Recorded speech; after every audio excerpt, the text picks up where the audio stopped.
Pagi hari ini bertemu dengan jajaran KPK di bidang pencegahan, terutama kita mendapat arahan dari Pak Ujang Bahtiar. Arahannya adalah seiring dengan kebijakan yang diambil oleh pemerintah Provinsi Jawa Barat untuk melakukan upaya mengefisiensikan, merealokasikan seluruh belanja pemerintah dari dari belanja yang tidak penting ke belanja yang dianggap menjadi kepentingan publik, terutama di bidang pendidikan, kesehatan, infrastruktur jalan, irigasi, penanganan kemiskinan, jaringan listrik. Itu menjadi prioritas utama kami dan kami mendapat arahan seluruh kebijakan itu nanti harus terkawal menjadi outcome dan benefit kepentingan masyarakat. Sehingga hari ini kita mendapat berbagai upaya strategik untuk mensinergikan berbagai kebijakan itu pada arah peningkatan sumber daya manusia, kenyamanan layanan pemerintah, dan peningkatan kualitas kesehatan warga, sehingga Jawa Barat bisa mengalami peningkatan indeks ekonomi masyarakatnya, indeks kesejahteraan masyarakatnya, dan indeks pendidikan masyarakat. Ya. Terima kasih Pak Direktur. Ya, terima kasih. Hari ini kami kedatangan Pak Gubernur Jawa Barat, Pak Deddy Mulyadi. Beliau menyampaikan banyak hal terkait langkah-langkah strategis beliau di dalam mengoptimalkan sumber daya yang dimiliki dari pemerintah Jawa Barat. Di mana diantaranya beliau mulai melakukan langkah strategis dengan memperbaiki perencanaan dan penggunaan anggaran yang ada di Provinsi Jawa Barat. Di mana prinsipnya beliau bahwa sumber daya yang dimiliki oleh pemerintah Jawa Barat ini harus kembali dan bermanfaat untuk masyarakat, baik itu jangka panjang maupun jangka menengah maupun jangka pendek. Dan ini beliau meminta kepada kami dari KPK untuk memastikan bahwa langkah strategis beliau ini yang pertama memang tidak menyalahi aturan, kemudian pelaksanaannya di mana bahwa itu harus ada yang mengawasi. Nah, kegiatan ini merupakan suatu langkah strategi yang kami apresiasi. Dan kami berharap bahwa apa yang menjadi ide, gagasan, improvisasi dari Pak Gubernur Jawa Barat ini betul-betul membuat langkah perubahan dan kemanfaatan yang real kepada masyarakat Jawa Barat dan sekitarnya. Demikian, terima kasih. Silakan teman-teman. Izin Pak Demo mau bertanya, apakah program yang dikoordinasikan ini termasuk program siswa kebarat itu Pak? Oh iya, yang pertama program itu kan gini, kita akan menceritakan realokasi anggaran. Ada 5 triliun lebih, ada realokasi anggaran. Realokasi anggaran itu merubah belanja rutin pemerintah yang dianggap selama ini memboroskan anggaran pemerintah. Kemudian alokasi belanja publik tapi tidak memiliki kepentingan publik.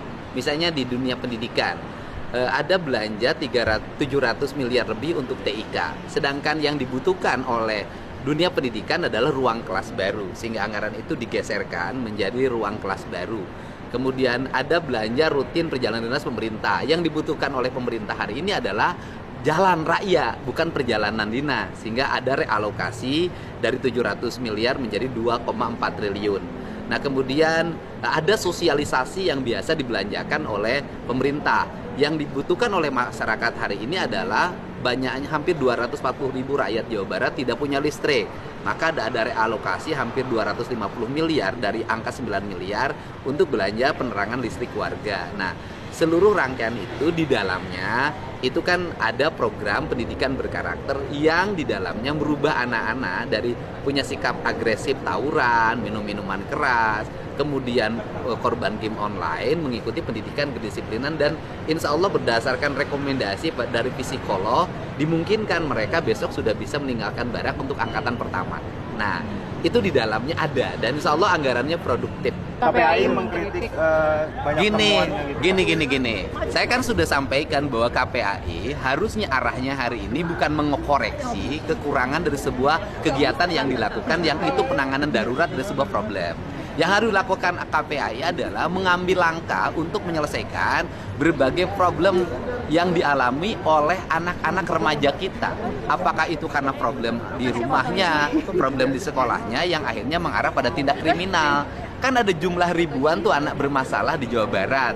Nah, dari jumlah ribuan itu saya harapkan KPAI ngambil untuk dididik agar masalahnya selesai. Kalau KPAI sibuk terus ngurusin persoalan tempat tidur dan sejenisnya, tidak akan bisa menyelesaikan problem. Dan KPAI bisa lihat dong, kemarin kan 39 anak udah selesai itu.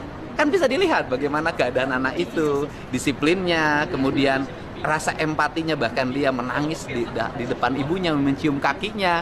Kan belum tentu itu didapatkan pendidikan itu di sekolah.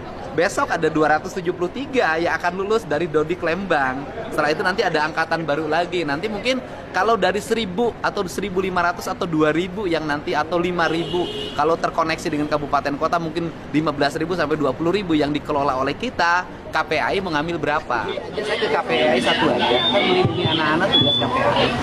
Karena melindungi anak-anak tugas KPAI, maka KPAI ambil peran. Gitu. Kalau hanya berkomentar, memberikan rekomendasi, ya apa maknanya? Ambil peran. Sok KPAI mau ngambil berapa ratus anak-anak di Jawa Barat yang bermasalah, ambil oleh KPAI kemudian bina.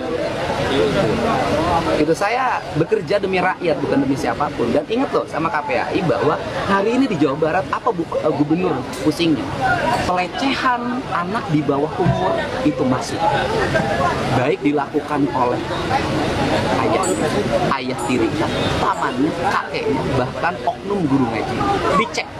Dan saya sampaikan ke KPAI, saya setiap hari berkoordinasi dengan para Kapolres melakukan langkah-langkah percepatan tindakan. Saya berkoordinasi dengan Kapolda setiap hari. Dan saya sampaikan ke KPAI, tiap hari di rumah saya itu penuh orang tua yang nginep karena minta pelindungan terhadap pelecehan seksual, pencabulan terhadap anak. Mereka bingung menghadapi orang yang melakukan pencabulannya. Mereka bingung bolak-balik biaya di pemeriksaan. Ini problem gitu. Jadi mari kita ambil peran. Jangan sampai setiap orang mengambil tindakan rame-rame digebuk. Kalau mentalnya kayak saya nggak ada masalah. Tapi kalau mentalnya lemah, orang tidak akan di Indonesia ini tidak akan ada yang mau ngurusin orang lain karena takut disalahkan. Nah, ini kita lagi bersama para pegawai di lingkungan kantor Komisi Pemberantasan Korupsi nih, yang jaga di luar. Lagi pada bahagia. Ada yang istrinya hamil ya, ada ya. Ada istrinya hamil. Kita habis berkonsultasi dengan bidang pencegahan sehingga pelaksanaan kegiatan pemerintah Provinsi Jawa Barat bisa efektif, berdaya guna dan untuk kepentingan warga. Semangat semuanya ya. Terima kasih ya, hatur nuhun. Semoga istrinya yang hamil segera melahirkan dengan selamat, anaknya soleh. Amin. Saya tidak punya ilmu lah yang cukup untuk bagaimana membenahi anak-anak. Tapi saya hanya punya keinginan dan niat untuk membenahi. Persoalan niat saya salah, tidak ada masalah. Yang penting kita salah tapi berbuat jauh lebih baik daripada orang yang tidak berbuat sama sekali.